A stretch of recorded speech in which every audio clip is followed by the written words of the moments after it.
Before the chapter begins, make sure to read Lynette's second letter for another injection of cash. We also have some fresh faces around the block. The teenage apostle Sanasia, after a hilariously bad attempt to cover her identity, fooling literally nobody except somehow Reese and Ward, is now available for hire as a mercenary under the pseudonym Saphira. Owen, the priest we encountered in the previous chapter, is also now available. Both units are clerics, but they are extremely unique. Let's start with Saphira. She is exceptionally cheap to hire for every chapter, but hardly has the stats to back it up. Though Miracle and Imbue can keep her relatively survivable, you are essentially going to be training a healer from scratch, which can be a tough sell. However, owing to her identity as the Apostle, when she eventually reaches promotion in Chapter 12, she will awaken her powers and gain access to several extremely overpowered skills that are specifically designed to bypass some of the hardest challenges in the final few maps of the game. In that aspect, training her now and raising her to be your main healer will eventually have a massive payoff if you choose to do so. Her permanent recruitment condition requires only 1 happiness, which means that it is very easy to recruit her for minimal investment but extreme gains. Next up is Owen, a healer with a unique stipulation. He can only be around for 20 turns. If he is still on the map at the end of turn 20, a curse will overtake him and convert him into an enemy unit, at which point he will be lost. To make sure he's not stuck on the map, he has the unique skill Return, which can be pressed at any time to make him instantly leave the map. He is an exceptionally powerful healer at base, bundling himself with not only a free physic warp, but can notably even use all anima magics. However, his time limitation must be played around at all times. While this limit will be removed once he permanently recruits, he must be at 5 happiness or higher by the end of Chapter 11 to secure the permanent recruitment. Much like Esteban, he's another unit with an earlier happiness deadline than usual. Either Owen, Izerna, or Saphira can be used as your healer for this upcoming map. And speaking of, let's jump back into the story. Owing to the inaction of King Volsens, the northern front and Mulhen has collapsed after a valiant stand, leading to a total slaughter with few allied survivors. The king is furious at their failure and brands the survivors as traitors.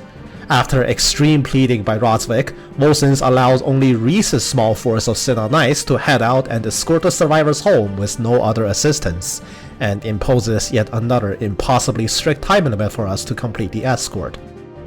Though the king's actions trouble us, we are nevertheless duty-bound to act. So begins Chapter 4 Main, covering the retreat.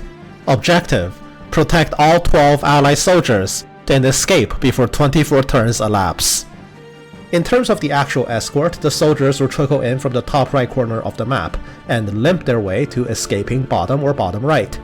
Note that some of the allied soldiers coming in will be crippled, meaning that not only can enemies capture them easily, but crippled units in Berwick Saga occasionally do not move the full distance and can abruptly stop their movement early due to their wounds. Daoud, the captain of this surviving company, will join us on turn 1. He is an armored unit and the first to have access to the battle cry skill that we become accustomed to at this stage in the game, and we can finally play around with it for ourselves. Daoud is notably one of 2 characters in Berwick Saga that is not affected by the stat bracketing system, a mechanic in Berwick Saga that constricts growth to a certain upper and lower bound to prevent overly stat-screwed or stat-blessed units. Being unaffected by stat bracketing means that Daoud's viability is fully at the mercy of RNG. He can end up irredeemably trash or incredibly strong, and it's up to you to decide if you want to roll that lottery. To permanently recruit Daoud, we must make sure all 12 of the allied soldiers make it off the map safely. Coincidentally, that is also our tactics ranking for this chapter.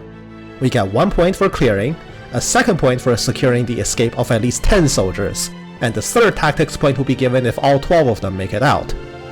The good news is you will soon see that getting all 12 soldiers out, and therefore securing all 3 points and Daoud's recruitment, is by far the easiest part of the map. But the bad news is, well, that being the easiest part of this map. First off, this map is fought on a mountainside, which you will notice very quickly massively constrains movement for most people. Of your army, Seen as a thief is able to get around mostly normally, and Aegina the mage can walk around as if this was flat ground. But just about everyone else will suffer a movement penalty of some sort. Infantry might find certain parts of the terrain hard to go through, Clerics may as well be turtles, and cavalry units are exceptionally roughed up here as well. Fortunately, the enemies operate off the same constraints as us, and despite how close they may seem, they will take a deceptively long time to reach us. This also means that despite the escape point being southward, you may find yourself rapidly running out of time to pull your own troops out in time. This map will end after turn 24, and any units left behind will be captured by the enemy. If Reese or Ward are among the captured units, this will result in a game over. Make sure to not be deceived by the apparent short distance. A good ballpark would be to start the escape at around turn 19 or 20. Your units can cross from the southwest section of the map to the southern escape by turn 24 if they get moving by 20. Definitely remember to not linger too long. Next up are side quests, and we will tackle them starting with the easiest one. The Barker poetry is lost on the northern edge of the map, at the shimmering spot up top.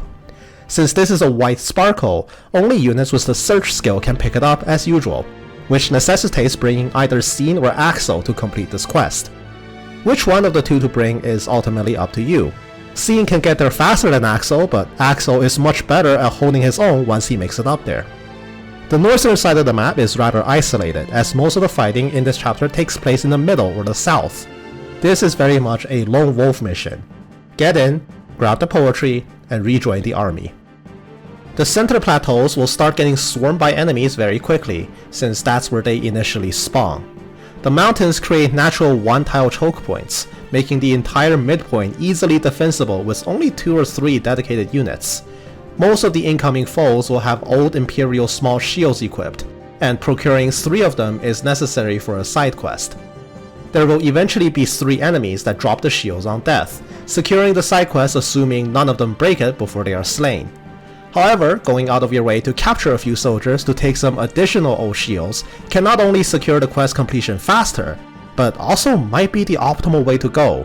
The second droppable shield appears on turn 10, and the third appears on turn 18. A bit later on, we will revisit that third shield and see how that could be a problem if you did not secure an additional one via capture. However you go about it, keep a tally of the old shields you gain throughout the battle, and make sure you walk out with at least 3.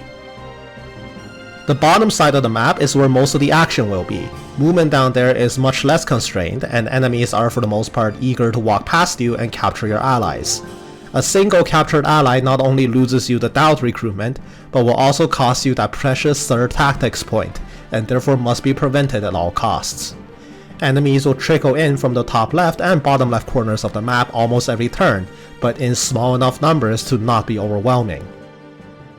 On turn 8, be on the lookout for 3 named thieves that appear: Alibaba, Pizarro, and Pedro. Pizarro is on the bounty list. Capturing him will double your rewards. Alibaba drops a treasure on death, and Pedro has a swordbreaker dagger as well as a bag of potions. They will either come fight you or try to escape to the north side of the map. Of these 3, try your best to capture Pizarro for the bounty rewards, capture Pedro to get that incredibly powerful swordbreaker dagger and the bag of items, and kill Alibaba to get the treasure he drops. Clustering most of your forces down there in anticipation of their arrival will help a lot with making all of these things happen. On turn 11, the boss Loris will start moving. He is a fairly tanky unit, but is otherwise unremarkable. Make sure to spend some effort in killing him. Magic can make quick work of him due to his 0 resistance, blowing right past his high defenses. Any other means of taking his shield away will also reduce a lot of his defensive capabilities. He drops the crafting material Simor down upon death, which means killing him is definitely worth it. On turn 13, a Wyvern Rider appears in the top left. That's Larentia, and there's no cause for alarm. She will immediately fly to Reese's position, and upon reaching him, recruits herself into your army. Larentia is your only playable flying unit. Hopefully I need not explain why that instantly makes her one of the best units in the game. Her offenses are admittedly middling and her accuracy is quite low, but all of that is forgiven. She could be doing 0 damage and still manage to be one of your most precious allies. It is worth noting that unlike horses, wyverns in Berwick Saga do not have a health bar and can never be killed. You will find countless scenarios in the future where a flying unit can bypass some incredibly difficult situations, so make excellent use of her. On turn 14, 3 bandits appear in the bottom left, carrying the 3 elemental axes. Securing all 3 axes are required to complete the final side quest. Fortunately, there's no special catch to it this time, all 3 of them drop it on death, so it's only a matter of smashing through their somewhat high health bars as quickly as you can. Once this is taken care of, start positioning high movement units towards the top left. Not only is there an item on the ground that you can grab to get an Argentum, but the dreaded turn 18 is quickly coming up. On turn 18, a wave of reinforcements appear at the western edge. The soldier carrying the 3rd droppable old shield sits at the top left corner, but more importantly, an enemy Race Priest is right below him as well. This Race Priest drops his Swarm Orb upon death. The Swarm Orb can be sold to Erzheimer as a part of his item collection, and here is where you may be forced to make a choice. Their spawns are so far from your escape point that Larentia is likely your only hope of killing them and still getting out in time, but there's no way she has enough time to kill both. Though there are many Swarm Orbs in this game, this is the only one that can be acquired by kill and not capture. If you have acquired a 3rd shield from capturing an enemy soldier earlier in the map, you can dive the priest worry-free. But if that did not happen, I would recommend prioritizing the old shield side quest over getting the Swarm Orb and just looking to capture a priest next time an opportunity presents itself. In any case, Larentia can dive in to kill your target of choice over 2 combats and canto away. She will be peppered by enemy fire, but she is tanky enough that she'll be fine for the most part. If she secures the kill on turn 19 and cantos away, she can still make the retreat by turn 24. Remember that in Berwick Saga, flyers do not take any bonus damage from projectiles, so she has no need to fear archers. One last challenge. On turn 19, a lone bandit named Choya spawns in the bottom left corner. He is not only holding a crafting material, but he is also equipping a gambler's brace. This is yet another item that Erzheimer is looking for to fill his collection. There are only 2 gambler's braces in the entire game, and you're looking at one of them. In both cases, the brace can only be taken off the enemy by capturing them, since neither of the 2 gambler's braces are dropped on death. The second gambler brace encountered in chapter 7.1 is also fairly annoying to capture. Despite it being so late in the map and you are likely running on fumes, I would advise making a genuine attempt to capture Choya at all costs. His HP pool is immense, but nothing a Battlecry Daoud, Dean, or some other hard-hitting unit cannot take down. Fish for the injury by any means possible and hit him as hard as you can while praying for the cripple. Don't linger here too long. From where Choya is standing, you should plan your army to start retreating on turn 20 if you want to have any hope of making it out in time. If you really cannot get the Gambler's Brace off him, cut your losses, but remember to try again in chapter 7-1, since that will be your last chance to acquire this item. As soon as the enemies on both turn 18 and 19 are resolved, it's time to make your escape. By now, the injured allies have definitely all fled the map, and the enemies will be stuck in the mountainside as they try to chase you down. Make your way to the closest escape point and get out. Take a sigh of relief, we're finally through and can move on to the side chapters. See you soon in chapter 4-1.